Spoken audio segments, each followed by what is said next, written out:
pasa to the pack? It is Pack here, aka your mama's best friend. and the NBA preseason ended literally yesterday, and the season starts in 2 days. And I wanted to get every single NBA team's most impressive and surprising player of the preseason. I'm going based off of the ratings they have in 2K, based off of their rating or the performance in the preseason, and basically saying who I thought was the most surprising of every team, one by one. But before this video starts, so be an OG, join the pack, and subscribe. Let's get to 300,000 subscribers. And I am here with the Philadelphia 76ers, as always.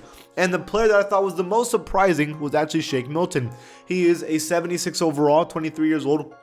And he actually had a pretty good season last year, averaging 9.4 points per game. But the Sixers really need shooters on this team, because that's why they literally got Seth Curry and also Danny Green.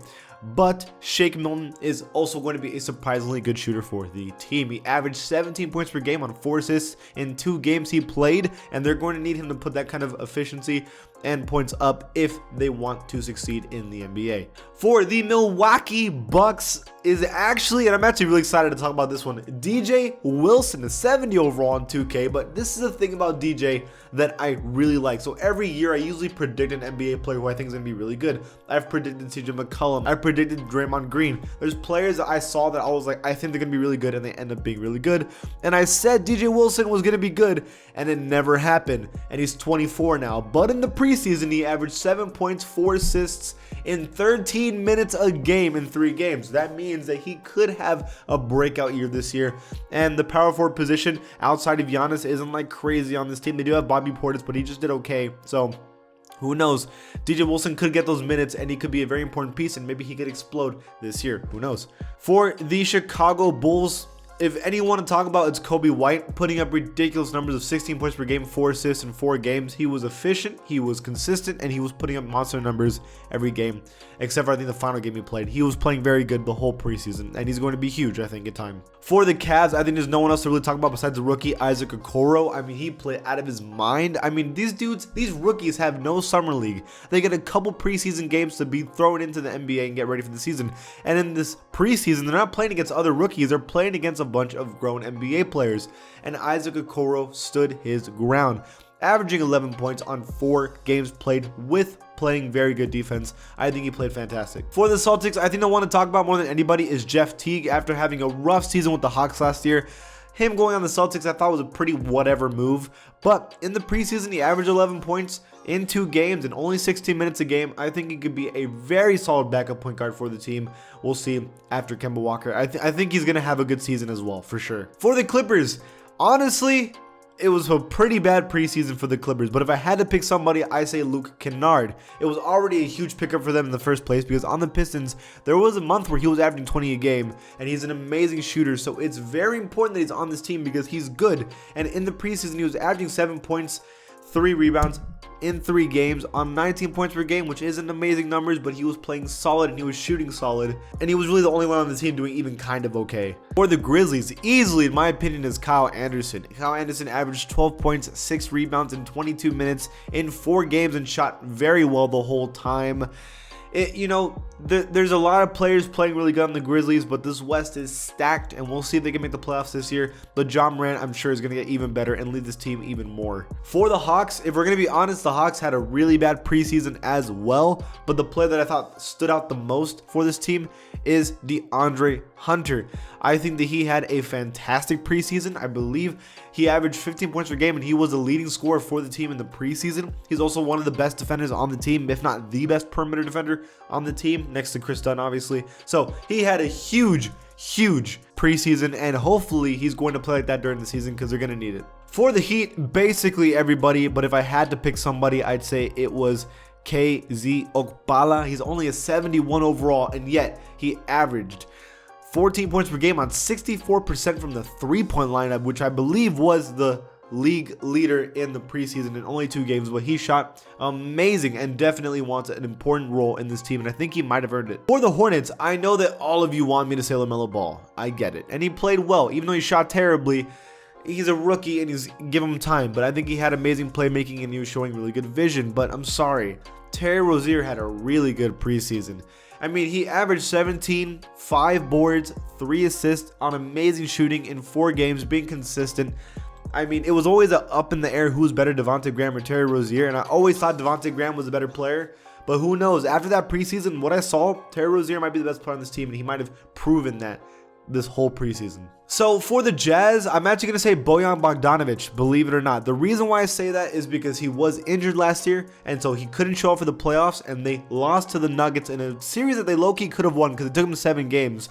But you have your second leading scorer back, and he's back as good as he was before he got hurt, which is a big deal for this team. You need him to be basically exactly what he was last season, because this team, if everybody's healthy and everybody plays well, I believe they're contenders, and so, or at least close to contenders, and they need Bojan to be as good as he was, and he is. For the Kings, I'm actually going to say basically nobody. I think they also had kind of a whatever preseason, but I'll say that I think that Tyrese Halliburton played okay. He didn't play bad, so there's that. For the Knicks, believe it or not, I think a lot of people had a great preseason. Mitchell Robinson had an amazing preseason that actually gave him the starting spot, which is a big deal. RJ Barrett was basically our leading scorer, which is a big deal, and he was efficient. And Kevin Knox was shooting very well, which is a big deal.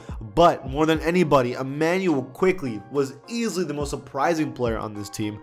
He started the final game of the preseason and blew the Cavaliers out at one point with 48 points, and it was all because of how well Quickley was playing when he got 22 points. I've never seen a dude basically make every single wide open three possible. Like, every time it was open, he made it. It was crazy. I think that he's actually in contention for being the starting point guard on the Knicks. I think that's actually a thing that might happen. For the Lakers, easily the one that's the most popular and most famous right now is Talen Horton Tucker. Dude, let me just give you stats. 21 points per game, 7 rebounds, 3 assists, 2 steals, and 32 minutes per game in 4 games. So consistent, absurd numbers, and a good defender. I mean, the dude's 19, I think he's 20 now, and is just going to destroy the league. I mean, he definitely has earned his right to at least get minutes this season. Like, he's insane. For the Magic, I thought everyone was just kind of whatever, but the person that really deserves to be talked about, you could say Markelle Fultz. He had a good preseason, but more than anything is the rookie Cole Anthony. When I watched Cole Anthony, I loved his game, but I was like, I don't think he's built for the NBA. I don't think he'll be good enough, and I was completely wrong, because Cole Anthony so far played fantastic in the preseason, and hopefully he can continue during the season. For the Mavericks, it's easy. Josh Richardson, he is extremely important for this team because they need a third option. They've needed a third option, and Josh Richardson had a terrible season last year with the Sixers, but that's because they don't know how to run that team at all. Josh Richardson in the preseason for the Mavericks averaged 15 points per game in 3 games. I think that that's exactly what they need with Tim Hardaway Jr., who we know can score, Jalen Brunson. I mean, they have talent on this team, but Josh Richardson was like the perfect pickup for the Mavericks, in my opinion. For the Nets, Kevin Durant, I'm not even going to waste your time with the numbers. Kevin Durant was playing just as good as he's ever played before after an Achilles injury, which is like almost never done. So you would have never known he was hurt if you watched him play in the preseason. He's amazing, and it's just a huge deal. For the Nuggets, it could be a couple people. Paul Millsap had a pretty good preseason, but surprisingly, I wanted to say Isaiah Hartenstein, but I think that Bol definitely deserves to be talked about. I mean, he's just a talent. Like, he's so good. I think he only averaged like 8 points on like 10 minutes, but the dude just puts up, whenever he's on the court for the little amount of time, he always does amazing. I think they need to give this dude minutes. I think he deserves it. For the Pacers, I'd say Malcolm Brogdon. He had a pretty rough second half of the year with the Pacers, and this team is kind of talent loaded. I mean, Miles Turner, Victor Oladipo, Brogdon, Sabonis, and TJ Warren are all really good players. And so Malcolm Brogdon was like good, and then people started to come back, and then he didn't know where he fit anymore. But this preseason, he had a good preseason. He had 16 points per game and shot 53% from the three-point line in 3 games. And he's one of the better defenders on the team, so huge for him. It's so hard to say anybody besides Zion in the Pelicans. He led the NBA in preseason with 29 points per game. He did play 33 minutes, but 29 points per game, completely efficient. He couldn't shoot threes, but it doesn't matter when you're not missing in the post. Like, Zion Williamson's a monster, and this might be his team next season. For the Pistons, this one was really hard because everybody was terrible. But if we're going to be honest, I'd say Josh Jackson did pretty okay. He was the second leading scorer on the team, and he only played 20 minutes a game, so that's not bad at all. For the Raptors, it's not even really close. It is their rookie, Malachi Flynn, 71 overall, but was playing like one of the best players on the team in the preseason. I think he's definitely going to get numbers this year for sure. For the Rockets, you could say a lot of people, I think John Wall deserves to be talked about, but more than anybody is Christian Wood. And I know you're like, what? He played 1 game, but in that 1 game, he got 27 points. And if James Harden stops complaining and stays, you have talent on this team. Like, I know Christian Wood's an 80 overall, but he is the second best player on this team. They just have, you'll see overall in the season. Christian Wood's going to average like 20 this year. And you have James Harden, who's going to be amazing. John Wall, who's been playing good. DeMarcus Cousins, who's doing okay. Eric Gordon, who's actually playing really good in the preseason. And then you have Daniel House, who's solid. PJ Tucker, who's been good for years. Ben McLemore had a decent preseason. I mean, bro, like James Harden, stop complaining and stay on this team because Christian Wood is the real deal and they're going to be good next year if James Harden stays. For the Spurs, we had a rough preseason. I'm not going to lie to you guys. It was pretty bad. The only one that I think really deserves, I mean, Patty Mills did good, but the one to really talk about is Devin Vassell. Our rookie played fantastic. He was our second leading scorer in the preseason. He's one of the better defenders on our team. As a rookie, he had 3 steals a game and he played 3 games. So he averaged 3 steals a game in 3 games. He had 5 rebounds and 14 points and played good and shot well on the 3-point line. I mean, he is a really important player for this team.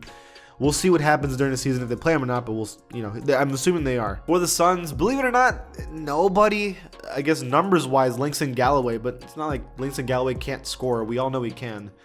So really, nobody. For the Thunder, I'm not going to lie to you. I didn't watch any Thunder preseason games, so I actually don't know. Statistically, it was Theo Maledon had a very good preseason. He averaged 16 points per game, 5 rebounds in 2 games. So he played very well. I have no clue if he'll be able to do that in the season. I do not know, but he played well. For the Timberwolves, Jalen Noel actually had a very, very, very good preseason, averaging 12 points per game in 13 minutes on 3 games. I mean, he played well. There's no denying that. The Portland Trailblazers, I think the most important one to talk about is Gary Trent Jr. because what he did in the bubble might have been a fluke, but he proved this preseason that that's just not true. He picked up exactly where he left off last season, and he's going to be very good. And he's going to be very important for this team for sure.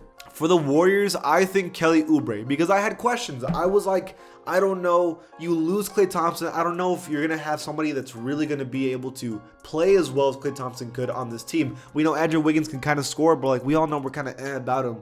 And they added Kelly Oubre, and he did good on the Suns, but I was kind of like, who knows? But no, Kelly Oubre had a very good preseason. 15 points in 22 minutes in 3 games. This is going to relieve a lot of pressure off of Curry, which will let him be a lot more efficient. Draymond Green, I'm sure, will be able to set him up better. And I think this is going to make this team, I don't know about a contender. We'll see what happens, but they're definitely going to be a playoff team next season. And it's all because they've added Kelly Oubre. And finally, the Wizards. I think Thomas Bryant deserves, he was one of the only players that played 3 games, first of all. He averaged 14 points and 7 rebounds and shot a bunch of threes and made them. So I think that he deserves all the credit. He's only 22. I mean, this team, again, talent-wise, isn't bad. Like, their starting 5, if they start Davis Bertans at small forward, is not bad at all. So who knows? Okay, that's it. What do you guys think? Did I miss anybody? Leave it in the comments below. And if you like this channel, give it a sub. And I'll see you guys next time.